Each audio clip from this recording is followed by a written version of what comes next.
Кез келген үйде табылатын екі қарапайым өнім бар. Бірі ашты әрі өткір иісті, екіншісі тәп-тәтті. Бұл сарымсақ пен бал.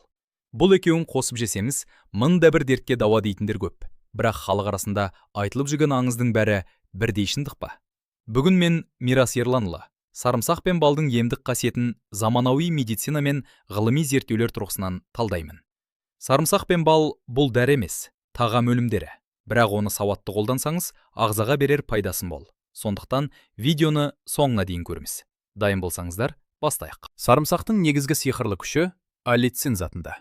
Бірақ бұл жерде ешкім ескере бермейтін өте маңызды жағдай бар. Тұтас тұрған сарымсақта аллицин жоқ. Ол тек сарымсақтың жасушалық қабырғасы бұзылғанда, яғни оны езіп, тіліп, немесе ұнтақтағанда ғана ферменттік реакция арқылы түзіледі. Сондықтан егер сіз сарымсақты бүтіндей жеп жүрсеңіз, оның ешқандай пайдасы жоқ. Аллицин өте тұрақсыз зат. Ол ауада бірнеше минут ішінде өзінің белсенділігін жоғалта бастайды. Сондықтан сарымсақты ұнтақтаған соң 5-10 минут ішінде жеп үлгеру керек. Немесе оның күшін сақтап қалу үшін бірден балмен араластырып тұндырған жөн. Сарымсақтың жүрек пен қан тамырларына пайдасы ғылымда ең көп дәлелденген. Аллицин біздің ағзамыздағы нитрит оксиді деген затты бос радикалдардың зақымдауынан қорғайды. Ал бұл нитрит оксиді қан тамырларын табиғи түрде кеңейтіп, қан айналымын жақсартатын басты элемент. Сарымсақтағы флавоноидтар мен сульфиттер қан тамыр қабырғаларын зақымданудан сақтайтын күшті антиоксиданттық қорғаныс түседі. Клиникалық тамақтану журналында жарияланған зерттеуге сүйенсек, суық тиіп ауырған кезде сарымсақ экстрактын қолданған адамдардың жазылу мерзімі орта есеппен 1,5 күнге қысқарған. Жалпы ауру жиілігі де азайған. Нағыз табиғи балдың құрамында 200-ден астам биологиялық белсенді зат бар. Оның ішінде микробтарды жоятын сутегі пероксиді, органикалық қышқылдар мен флавоноидтар кездеседі. Ғылыми тәжірибелерде бал жағылған жаралардың тезірек жазылатыны дәлелденген. Себебі ол бактерияға қарсы қорғаныс қабатын түзеді. Сонымен қатар, бал тамақ ауырғанда, фарингит, ларингит кезінде өңештің шырышты қабығын жұмсартып, қабынуды басады. Жас ұлғайған сайын ағзада баяу, созылмалы қабыну процестері жүреді. Ол буын ауруларынан бастап тамырлардың бітелуіне әкелуі мүмкін. Сарымсақ ағзадағы қабыну медиаторларын тудыратын циклооксигеназа ферментінің жұмысын бәсеңдетеді. Бұл біз білетін танымал ибупрофен дәрісінің механизміне өте ұқсас, бірақ әсері жұмсақ әрі табиғи. Бал құрамындағы метилглиоксаль мен флавоноидтар қабынуды реттейтін цитокиндерді бақылауда ұстайды. Сарымсақ пен балды қоссаңыз, олар синергиялық әсер береді, яғни бір-бірінің күшін екі еселейді. Бал сарымсақтың өткір, ащы дәмін жұмсартады. Оны тұтынуды жеңілдетеді. Сарымсақтың құрамындағы аллицин балдың ферментативтік белсенділігін арттырып, оның емдік қасиетін оята түседі. Сарымсақ пен балдың асқазан ішек жолдарына әсері ғылымда бірнеше нақты бағыт бойынша дәлелденген. Пребиотикалық күш. Сарымсақтың құрамында инулин атты табиғи талшық бар. Инулин біздің ішегіміздегі пайдалы бактериялардың, яғни лактобациллалар мен бифидобактериялардың ең сүйікті асы. Ол ішек микрофлорасын жақсартатын табиғи пребиотик ретінде жұмыс істейді. Хеликобактерге соққы. Асқазан жарасы мен гастриттің басты себепкері хеликобактер пайлори бактериясы. Ғылыми зерттеулер сарымсақтағы аллициннің бұл бактерияның белсенділігін кежей алатынын көрсетті. Бірақ назар аударыңыз, бұл сарымсақ дәрігер тағайындаған антибиотиктерді толық алмастыра алады деген сөз емес. Ферменттерді ояту. Сарымсақ асқазан сөлінің бөлінуін ынталандырады. Нәтижесінде тамақ тез қорытылып, іштің кебуі азаяды. Балдың қорғаныш қабаты. Бал асқазан мен өңештің ішкі шырышты қабығын жұмсақ жауып, ондағы ұсақ жаралардың тез жазылуына көмектеседі. Асқазанда қышқылдығы жоғары жандар үшін бал жеңілдік сыйлайды. Егер сізде асқазан жарасы немесе гастриттің асқыну кезеңі болса, сарымсақты аш қарынға жеуге мүлдем болмайды. Бұл жағдайда ушықтырып жіберуі мүмкін.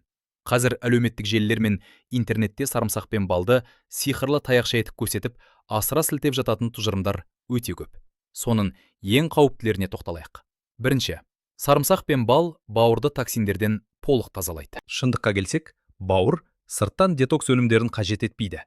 Өзін-өзі тазалай алатын бірегей мүше. Ешқандай тағам бауырды жуып тазалай алмайды.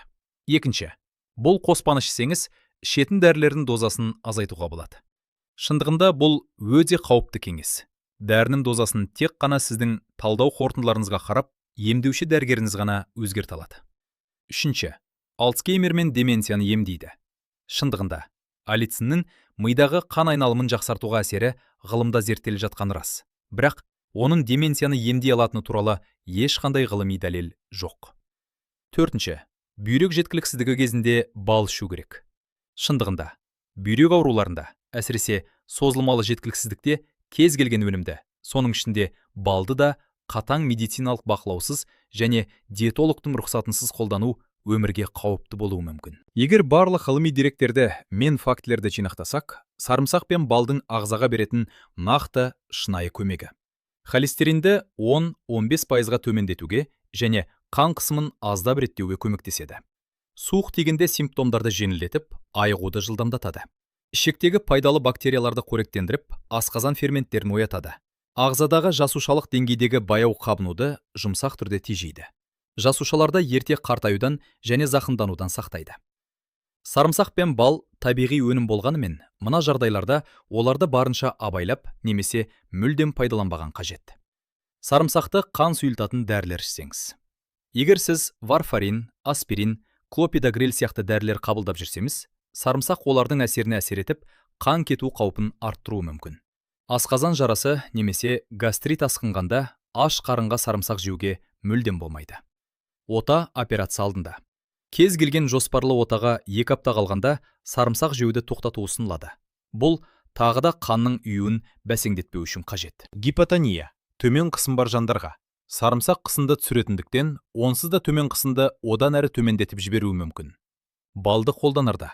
Қант диабеті бар жандар. Бал бұл концентрлі табиғи қант. Диабеті бар жандарға дәрігердің бақылауынсыз бұл қоспаны қолдануға болмайды. Сәбилерге бал беруге мүлдем тыйым салынады. Себебі олардың ішек жүйесі дамымағандықтан бал құрамындағы споралардан өте қауіпті ботулизм ауруы дамуы мүмкін. Бал өнімдеріне жеке төзімсіздік, аллергияның бар жоғын ескеріңіз. Бал мен сарымсақ қоспасын дайындау үшін сарымсақтың 2-3 тісін алыңыз. Пышақтың жалпақ жағымен басып, немесе сарымсақ езгішпен езіңіз. Езілген сарымсақты 5-10 минутқа қалдырыңыз.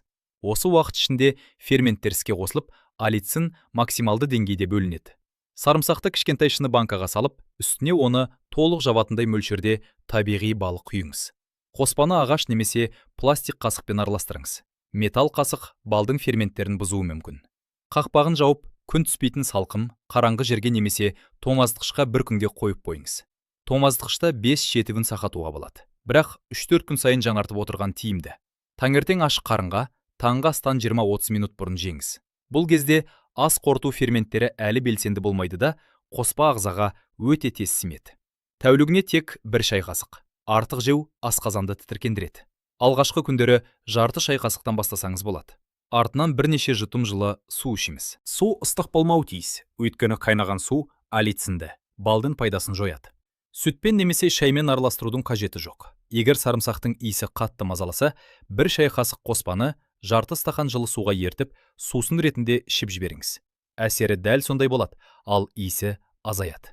Нақты нәтиже үшін кем дегенде 3 апта тұрақты түрде қабылдау керек. Содан кейін 1-2 ай үзіліс жасап, курсты қайталауға болады. Мүмкіндік болса, қоңыр сортты балдар, қарақұмық, тау балын таңдаңыз. Оларда антиоксиданттар өте көп. Бал міндетті түрде пастерленбеген, таза, табиғи болуы тиіс. Нәтижесі 7 күннен кейін. Іштің кебуі басылып, ас қорыту жеңілдейді. Ішек жұмысы ретке келеді. 2-3 аптадан кейін. Көптеген адамдар таңертеңгі сергектікті сезіне бастайды. Созылмалы шаршау басылып, ағзаның вирустарға төзімділігі артады. Егер таңертең аш қарынға ішкіңіз келмесе, бұл өнімдерді күнделікті тағамға дұрыс интеграциялаңыз. Сорпаға, етке немесе балыққа қосқанда, оны тамақ пісіп жатқанда отқа салмаңыз. Тағам дайын болып, оттан түскен соң ғана үстіне езілген сарымсақ қосыңыз. Осылайша алицинді сақтап қаласыз. Таңғы солы жармасына, табиғи йогуртқа немесе жылы шайға қосып тұтынуға болады. Таңғы солы жармасына, табиғи йогуртқа немесе жылы шайға қосып тұтынуға болады. Сарымсақ пен бал бұл ғажайып тудыратын сиқырлы дәрі емес, бірақ олардың бірігіп, ғылыми дәлелденген пайдасы бар. Бұл ғасырлар бойы халық тәжірибесінен өткен, ал бүгінде қазіргі ғылым растаған қарапайым әрі қолжетімді әдіс. Күнімізді таңертең бір шай қасық сарымсақ пен бал қоспасымен бір стақан жылы судан бастаңыз. Егер бүгінгі видео сіз үшін пайдалы болса, лайк басып, каналға жазылуды ұмытпаңыздар. Өздеріңізді күтіміз. Денсаулықтарыңыз мықты болсын.